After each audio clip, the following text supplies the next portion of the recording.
বিমান বাংলা এয়ারলাইন্সের নিয়োগ বিজ্ঞপ্তি প্রকাশিত হয়েছে বন্ধুরা। তো এখানে নিয়োগ বিজ্ঞপ্তি সম্পর্কিত আলোচনা করব। তো এখানে হচ্ছে আপনার পদের নাম ও বেতন স্কেল। এখানে হচ্ছে কার্গো হেল্পার ক্যাজুয়াল, বেতন বিভাগ হচ্ছে পদ সংখ্যা হচ্ছে 200টি, কম বেশি হতে পারে, ঠিক আছে।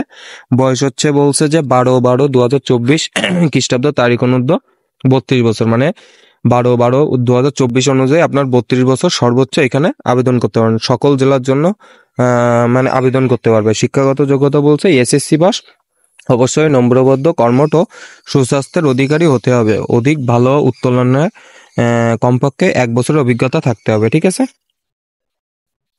তারপরে বলছে যে বন্ধুরা এখানে অনলাইনের আবেদনের শর্তাবলী। এখানে বয়স সীমা তো আগেই বলে দিলাম যে 18 থেকে 32 বছর এখানে লাগবে।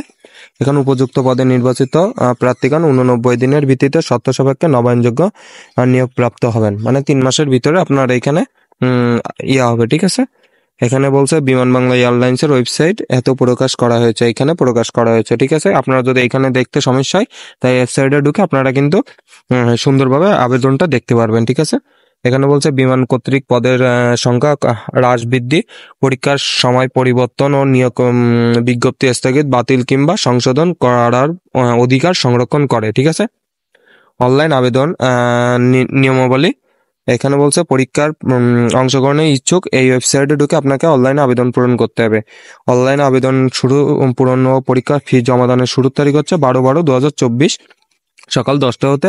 অনলাইনে আবেদনের শেষ তারিখ বলছে যে 1 মানে জানুয়ারি মাসে 2025 সালের জানুয়ারি মাসের 1 তারিখ পর্যন্ত বিকাল 5টা পর্যন্ত এখানে আবেদন করতে পারবেন। অনলাইনে আপনার জন্য হচ্ছে 300x300 পিক্সেলের স্বাক্ষর সাইজ লাগবে এবং ছবির রঙিন ছবি লাগবে বন্ধুরা 300x300 পিক্সেল, এবং ছবির সাইজ হওয়া লাগবে 100 KB এবং স্বাক্ষর সাইজ হওয়া লাগবে 60 KB, ঠিক আছে বন্ধুরা। অনলাইনে আবেদন ফি কিভাবে দিবেন, এখানে হচ্ছে আপনার বলছে যে 112 টাকা এবং টোটাল 112 টাকা আপনাকে কিন্তু পেমেন্ট করতে হবে। তো এটা আপনাকে টেলিটক নাম্বারে লাগবে, টেলিটক নাম্বারের মধ্যে আপনাকে এটা ফি আবেদন আপনাকে সম্পূর্ণ করতে হবে। তো প্রথম আপনি টেলিটক অপশনে, সিমের অপশনে যে মেসেজ অপশনে যে প্রথম SMS এ লিখবেন BBAL7 লিখে স্পেস দিয়ে আপনাকে যে আবেদন করার পরে একটা ইউজার আইডি দিবে, ওইখানে ইউজার আইডিটা দিয়ে 16222 নাম্বারে সেন্ড করবেন। সেন্ড করার পরে আপনাকে এমন একটা SMS দিবে, সেখানে আপনাকে পিন নাম্বার বলে দিবে এবং কয় টাকা কাটবে সেটা SMS বলে দিবে। তখন আপনি দ্বিতীয় SMS এ যে লিখবেন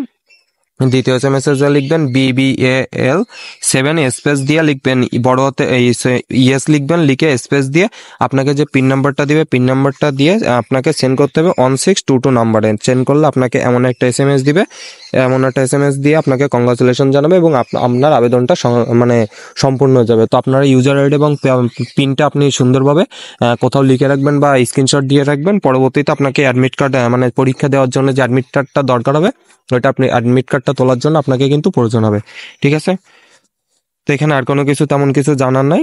তো পরীক্ষার বন্ধুরা আরেকটা জিনিস দেখায় যে লিখিত পরীক্ষায় উত্তীর্ণ প্রার্থীগণকে মৌখিক সাক্ষাৎকারের সত্যায়িত কপি লাগবে।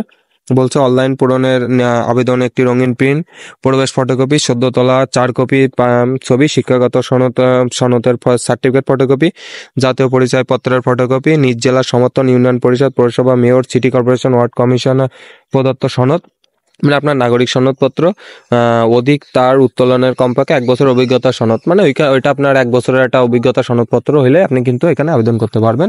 তো এইভাবেই ছিল আপনার আবেদন সম্পূর্ণ নিয়মাবলী। তাই এইভাবে আপনি কিন্তু আবেদনটা সম্পূর্ণ করতে পারবেন। তো ভিডিওটা ছিল এই পর্যন্ত। ভিডিওটা ভালো লাগলে একটা লাইক করবেন, আর কোনো কিছু জানার থাকলে কমেন্ট করে জানাবেন, আর আপনাদের বন্ধুদের মাঝে ভিডিওটা শেয়ার করে দেবেন। আর যারা কোনো চ্যানেলটি সাবস্ক্রাইব করেন নাই, চ্যানেলটি সাবস্ক্রাইব করে দিয়ে বেল আইকন বাজিয়ে রাখবেন। তো সব ভালো থাকবেন, সুস্থ থাকবেন, দেখা হবে পরবর্তী ভিডিওতে।